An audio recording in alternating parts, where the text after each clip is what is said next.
All right, court is calling 2024 CR 012173, State versus Hernandez De Jesus. Could I have parties announced for the record? State. Rick Pena for the state of Texas. Defense. Joseph Help for the defense. And are you Ms. De Jesus? Yes. Counsel, have you received all discovery? I believe I have, Your Honor. And did you review it with your client? Yes, Your Honor. Right out of the gate, this is textbook plea procedure. Discovery confirmed, paperwork reviewed, everything clean on the record. That might sound boring, but trust me, this is where appeals are born or buried. If discovery isn't handled properly, case blown up later. The judge is locking this down tight. Court will find that the state is in compliance with discovery. Ms. De Jesus, did you review the application for deferred adjudication or community supervision with your attorney, and did you understand it? Yes. Did you review the true bill of indictment with your attorney? Did you understand it? Counsel, do you waive the reading of the indictment? We do. State, are you proceeding on the indictment as presented? No, Your Honor. So we're proceeding on count 1 of the indictment and we'll waive count 2. No objection, Your Honor. All right. Did you review the document entitled Court Admonishments with your attorney? Did you understand it and sign it in all the appropriate places? Yes, Your Honor. Did you understand you're charged with the offense of abandoning or endangering a child with intent to return? That is a state jail felony. Range of punishment is anywhere from 180 days up to 2 years in the state jail facility and up to a $10,000 fine. Yes, Your Honor. If you have a plea bargain agreement with the state, the court does not have to follow your plea. If for any reason the court does not follow your plea and gives you more than you bargained for, the fact that you entered a plea will not be used against you, and you will be allowed to withdraw your plea. You have a right to jury trial, a right for you or your attorney to cross-examine and confront any witnesses the state would call in, the right to remain silent. Did you understand by entering this plea you were given? Let's pause right here. State jail felony, that's not probation level light. That's up to 2 years behind bars. And notice what the judge just did. She made it crystal clear. I don't have to follow your plea deal. That's the subtle courtroom power move. Plea bargains are recommendations, not guarantees. Giving up those rights? Yeah. And did you intend to give up those rights and enter into a plea in this case? Yes. Did you understand if the court were to grant your application for deferred adjudication, if for any reason your deferred adjudication were revoked, the court could find you guilty and sentence you up to 2 years in the state jail facility and up to a $10,000 fine? Yes, Your Honor.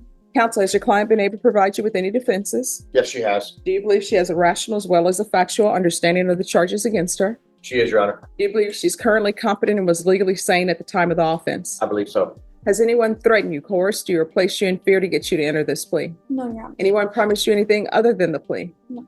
Are you satisfied with the way you've been represented? Yes. Are you a U.S. citizen? Yes. Court will find that defendant has knowingly and voluntarily waived her right to jury trial. Did you review the plea bargain page with your attorney? Did you understand it? Yes, Your Honor. According to the plea, the state is proceeding on count 1. There's a $1,500 fine. State recommends deferred adjudication in the parenting class. Did you understand that to be the plea? Yes, Your Honor. Defense? Yes, Judge. State? That is the plea, Your Honor. Did you review the waiver of appeal paragraph with your attorney? Did you understand it and sign it in both places? Yes, Your Honor. Deferred adjudication sounds sweet, right? No conviction if you behave. But here's the catch nobody talks about. If she violates even one condition, the judge can hammer her with the full 2 years. No jury, no redo. It's basically legal probation with a sword hanging over your head. By signing that you're waiving your right to appeal, the only items that can be appealed are written pretrial motions that have been filed, heard, and ruled upon by the court. Did you understand? Yes, Your Honor. Counsel, are there any such motions? There are none, Your Honor. Outside the agreement, the state is requesting that your community supervision be for a term of 3 years, 150 hours of community service restitution, no contact with the complainants, the MRT, staff evaluation, and follow all recommendations. Did you understand those were recommendations from the state and the court does not have to follow those recommendations? Yes. Then to the offenses charged in count 1, how do you plead? Guilty, not guilty, or no contest? Guilty. State any evidence. Yes, Your Honor. At this time, state offers into evidence states Exhibit 1 with all attachments. No objections from defense, Your Honor. All right, state, you may be excused. Thank you, Your Honor. Did you review the waiver and consent to stipulations with your attorney? Did you understand it and sign it in all the appropriate places? Yes, Your Honor. Again, did you understand you have a right to jury trial, a right for you or your attorney to cross-examine and confront any witnesses the state will call and the right to remain silent? Yes. Did you understand that today the state will be presenting evidence in the form of witnesses' statements and police reports, but most importantly, there'll be no live testimony. Did you understand? Yes. Court will find that defendant has knowingly and voluntarily waived and consented to stipulation of testimony and stipulations. Court will accept into evidence States Exhibits 1 and attachments that will review the same. Right, after reviewing States Exhibits 1 and attachments, the court will find there is sufficient evidence to find you guilty. The court will defer finding of guilt as you've applied for deferred adjudication. Are we proceeding with sentencing? With your permission, Judge, we would respectfully request to waive the PSI. Anything you wish to say on behalf of your client? If it pleases the court, first of all, regarding the $1,500 fine, we would ask the court to That right there is a massive moment. The judge just said there's enough evidence to convict her, but chose not to. That's mercy, conditional mercy. The court is basically saying, I could send you to jail today. I'm choosing not to. That shifts the entire emotional tone of this case. probate at least a portion, if not I all will of it. probate the fine. She is 22 years old, and she does have these two young children. She is not receiving child support currently. Currently, she's been incarcerated for several months. The children have been placed by CPS with her aunt, Maribel Villegas. And as soon as she gets out, CPS has recommended some programs for her to do some services, which she has informed me that she is ready, willing, and more than willing and able to perform.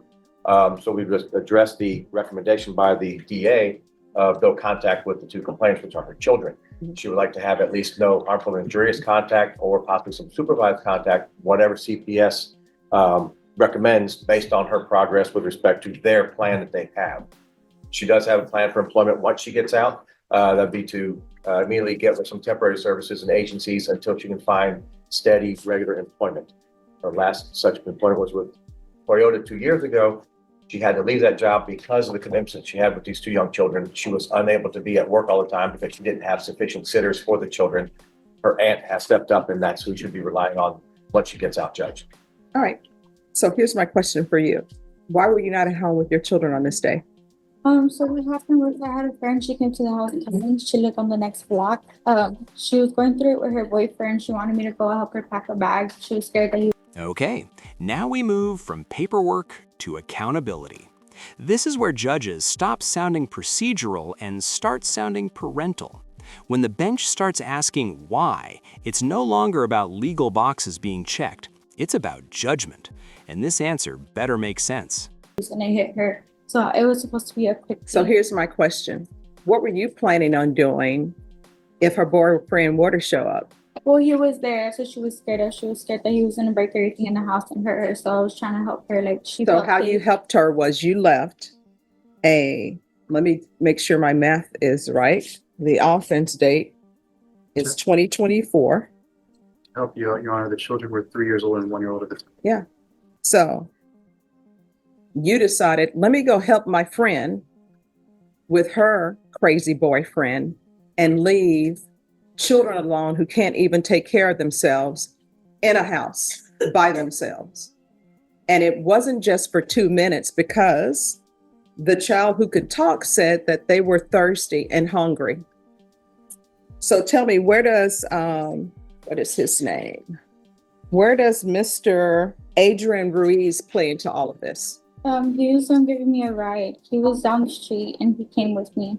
And we took the car. We went right there on San Fernando, which is on the next street. No, because in the police report, people are saying that your car was driving up and down the street. No, Your Honor, it's not my car. That was his car. I was at home all day. The people who were in the car, which was you and this Adrian Ruiz person, were driving up and down the street. That's what it says. I spoke to the witnesses.